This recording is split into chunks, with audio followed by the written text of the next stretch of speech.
And we just hit on some of kind of the teams that I think we can all agree had successful champ weeks. UConn, Alabama, Iowa State, even though they lost, obviously Tennessee winning Atlantis, Purdue, etc. And I do want to focus on some teams that I think probably left Feast Week with some questions and some frustration. And it feels like kind of canvassing the college basketball world.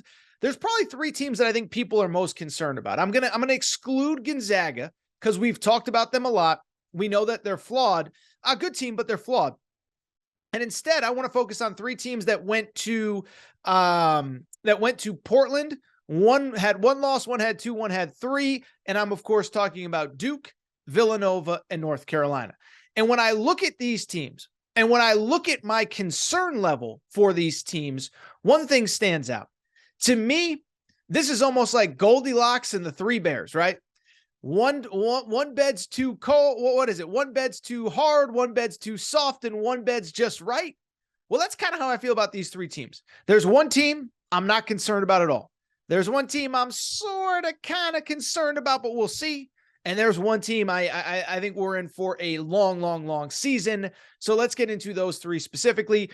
Listen, the team that I'm not worried about, I'll say this. It's Duke. And I know Duke, Coach K is not there, but we got to make fun of them, and they stink, and they took a second loss and all that good stuff. But when I look at Duke, a couple things stand out. One, they take care of business in the semifinal against Xavier, Xavier's going to be a tournament team. So at the very least, they did leave Portland with one really good win, something that North Carolina and Villanova can't say. Two, on top of that, I watched the whole Purdue game. And if you watch the Purdue game, yes, there was a moment from about probably the 12-minute mark to the 4-minute mark in the first half where they were just really bad and Purdue looked like they were going to run them out of the gym. That's not okay. That's not excusable. Not when you're Duke, all that good stuff. But then you watch the rest of the game and Duke really fought and Duke was right there. And Duke really kept making these little runs to cut it to 6, 7, 8. And they could just never get over the hump against a team that is much older, much more veteran, much more experienced, and has certainly played much more together than Duke has, which has one returning player in Jeremy Roach. And so as I watched that game, listen, this isn't a knock on Purdue. I think Purdue is awesome. If I had an AP vote, they'd be in my top 3 or 4 right now. But when I watched that game, I sat there and I said one thing. I said, if these teams play in March, it's going to be a completely different deal. When all of these young Duke players have college basketball experience under their belts, when they're used to the sport, the speed, the quickness, the athleticism, all that good stuff. And so to look at Duke and to sit here and, oh, they're terrible and Jon Scheyer.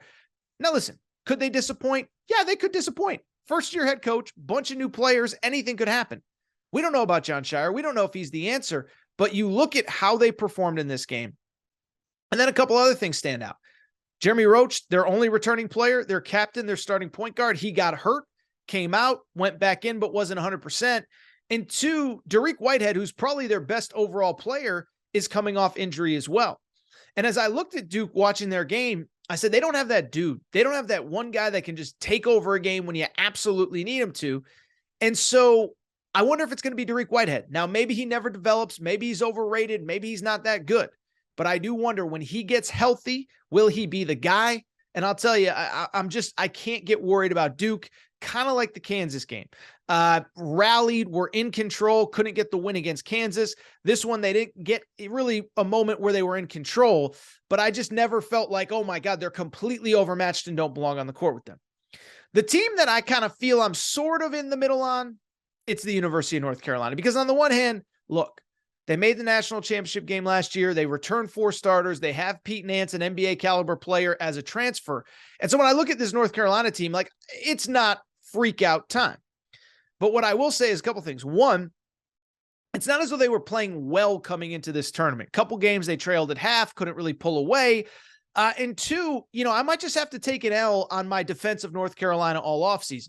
If you listen to this show, you remember, but I basically said, look, the conversation around Carolina was pretty straightforward, right? It was, there was 2 camps of people. There was one camp of people that basically said, they're overrated. You're only ranking them high because they made a Final Four run and almost won a national championship. And I guess that's true, but I don't think you can discount the fact that they were awesome in March, returned 4 starters, and did nearly win a national championship. And so that was I kind of fought that narrative all off season. And what I said was, look, the bottom line is They really are. You look at that narrative, and I get it. But if you really follow this sport closely, you know that it wasn't just March. Over the final 2 months of the season overall, they went 14-3 in their final 17 games of the season. So it's hard for me to sit there and say they just got lucky in the tournament. But I bring it up because now that we're playing games, they kind of look like the team that struggled to start last year. Now, maybe this is just who they're going to be under Hubert Davis. They start slow, finish hot. I don't know. But my biggest concern is I think a lot of the problems that you thought would be addressed post-NCAA tournament run and just with being veteran older players, they don't seem to be solved.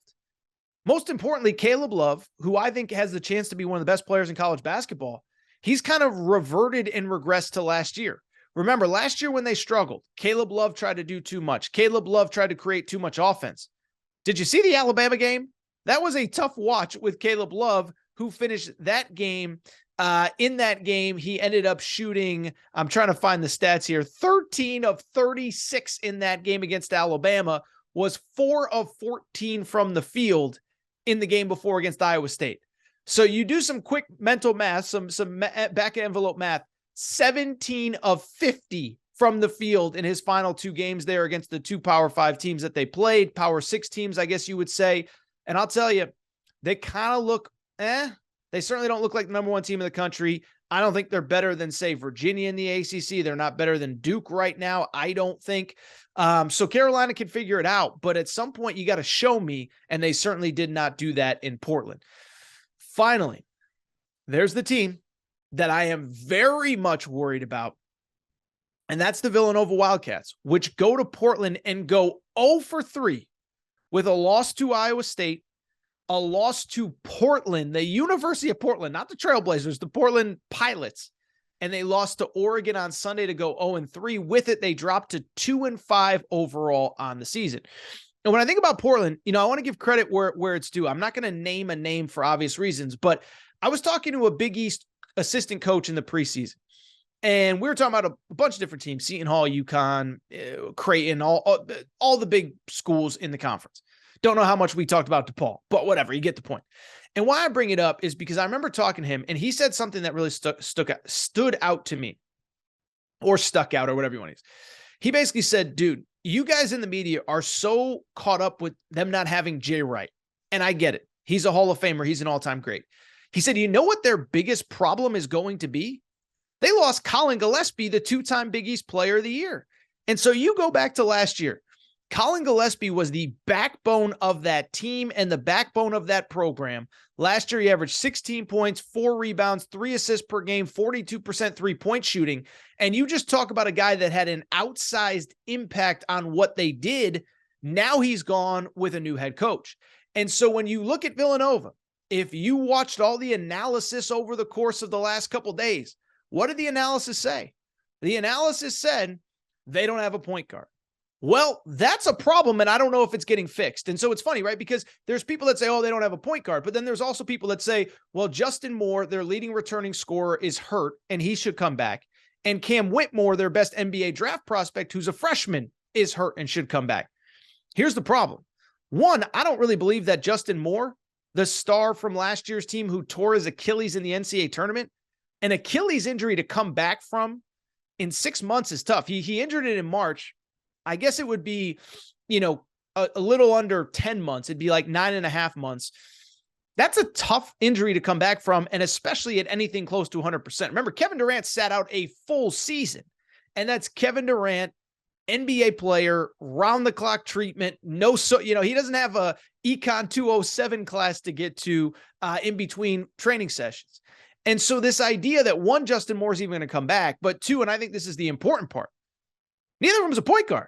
And so if you don't have a point guard, I don't understand how this all magically gets fixed. And so when I look at these 3 teams, and when I look at teams across college basketball, there's been other disappointing ones. I think Gonzaga is just okay. I think Carolina right now is just okay. I think Villanova is definitely the one you have to worry about. I don't think it's getting better anytime soon.